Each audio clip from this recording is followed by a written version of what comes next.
विवेक के 4 भाई हैं। स्वामी किसका? सेंसस का। स्वामी सेंसस का, जिसके पास क्या है? विवेक है। कैसा विवेक पैदा किया? पहला भाई चुनौती, डरना नहीं है। दूसरा भाई सम्यक संदेह, क्वेश्चन पूछना है। तीसरा भाई सेल्फ इंट्रोस्पेक्शन, आत्मनिरीक्षण। और चौथा जागृति, होश में रहना है।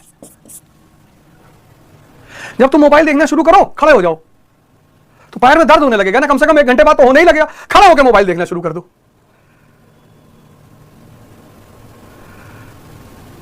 तो अगर लेट के 5 घंटा देख रहे हो तो खड़े होकर आधे घंटे ज्यादा नहीं देख पाओगे, क्योंकि शरीर याद दिला देगी कि पेन हो रहा है यार, पैर में दर्द हो रहा है यार, घुटने में दर्द हो रहा है यार।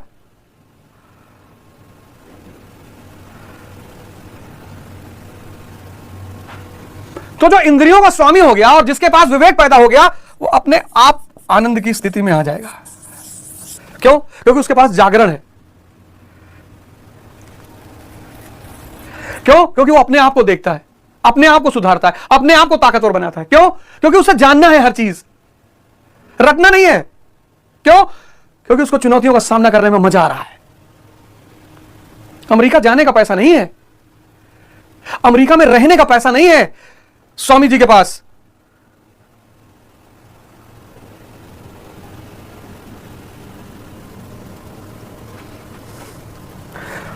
और आरके मिशन में जब किताबें मिलती हैं, भक्ति योग, कर्म योग, ज्ञान योग, बड़ी पतली पतली देगा, पतली पतली किताबें, एक एक पेज पढ़ा करिए। और इस कर्म योग की किताब में स्वामी जी ने इतनी बड़ी बात बताई। आज का आदमी क्यों परेशान है? सबसे ज्यादा खुद के लिए काम करना चाहता है, खुद के लिए कोई करता ही नहीं। वृक्ष कबहु नहीं फल वखे, नदी न संचय नीर, परमारथ के कारणे साधुंदरा शरीर। श्रेष्ठ कर्म निस्वार्थ।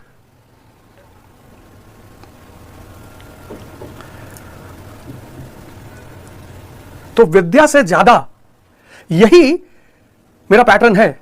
मैं चाहता हूं विद्या से ज्यादा इस देश का आदमी विवेक पैदा करने पर जोर दे।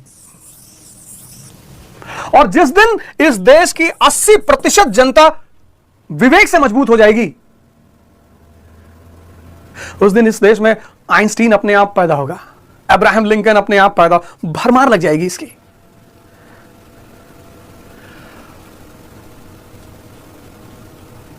विद्या से ज्यादा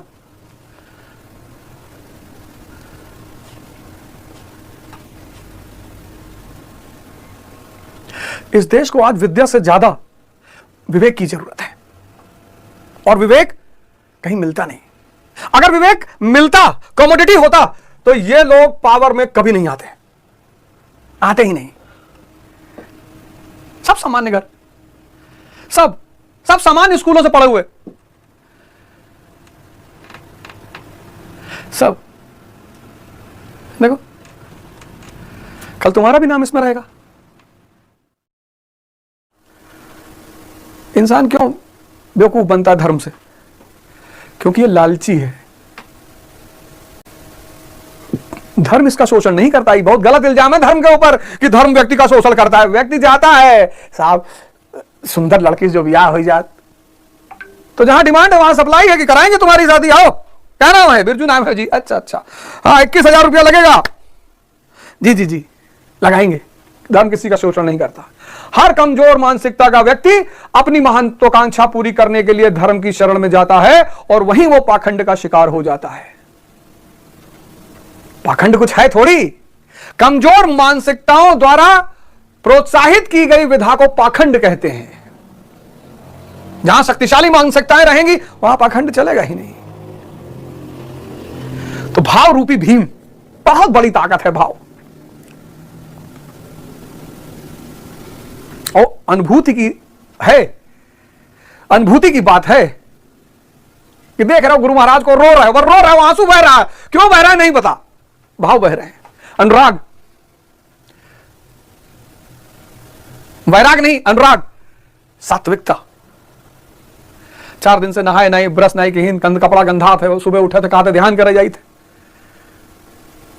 सब कुछ साफ होगा तो सफाई की भी तो धारा होती है एक, यहां हर चीज की धारा है, वाइब्रेशन जिसको अंग्रेजी में कह रहे हैं, प्रवाह, विराट। ये विराट अस्तित्व सब उसका प्रवाह, और अचल स्थिति वाला द्रुपद जिसने सब का अनुभव किया, अनुराग का अनुभव किया, भाव का अनुभव किया, सात्विकता का अनुभव किया, और स्थिति अचल है, अब नहीं परिवर्तित होगी, ऐसा द्रुपद। और अचल स्थिति कब होगी? जब आप दृष्टधुम्न बन जाएंगे, दृढ़ मन वाले। आपको पता था अपनी सेना के बारे में? आपको अपनी सेना के नायक के बारे में पता था? दृष्टधुम्न के बारे में है? आपको द्रुपद के बारे में पता था? आपको भीम के बारे में पता था? आप तो बस पढ़ते चले गए, फिर दूसरों को गाली दे रहे, अरे भैया बेवकूफ बना रहे, ये सब हमको बेवकूफ बना रहे। अरे तुम बनोगे तो बेवकूफ बनाए जाओगे। तो लिखा था गुरु महाराज ने, कोई पढ़ता है यथार्थ गीता, लिख दिया कि 5200 साल के बाद उसी रूप में फिर से गीता का प्रवाह। मैंने बहुत लोगों से आश्रम में पूछा, गीता पढ़ लिए 3-4 बार, 3-4 बार, और यह स्थिति है। पहचानो अपने नायकों को, मन की दृढ़ता पैदा करो, मन दृढ़ हो जाएगा, जैसे एक चीज का विकास होगा कॉन्फिडेंस पैदा हो जाएगा, अचल स्थिति पैदा हो जाएगी। दृढ़ मन और अचल स्थिति भाव को प्रवाहित करेगा कि वाह गुरु महाराज, यह स्थिति ला दी कि मैं 4 बजे उठने लगा, कि मैं 20 किलोमीटर दौड़ने लगा, कि मैं 2 घंटा बैठ के धैर्य रूप से बैठकर प्रभु का इंतजार करने लगा। ये सब तुम्हारे कमांडर हैं, ये कोई पात्र नहीं है, ये सब तुम्हारे कमांडर हैं, कमांडर। गुरु महाराज को मैं यहीं से सत नमन करता हूं, चरण वंदना करता हूं कि उन्होंने इस धरती को बचाने का एक अहम प्रयास किया, और जो गीता भगवान श्री कृष्ण के श्रीमुख से निकली थी उनको एक बार फिर से एक सहज भाषा में हम लोग के सामने प्रस्तुत किया। गुरु महाराज को चरण वंदन, प्रणाम, हरिओम।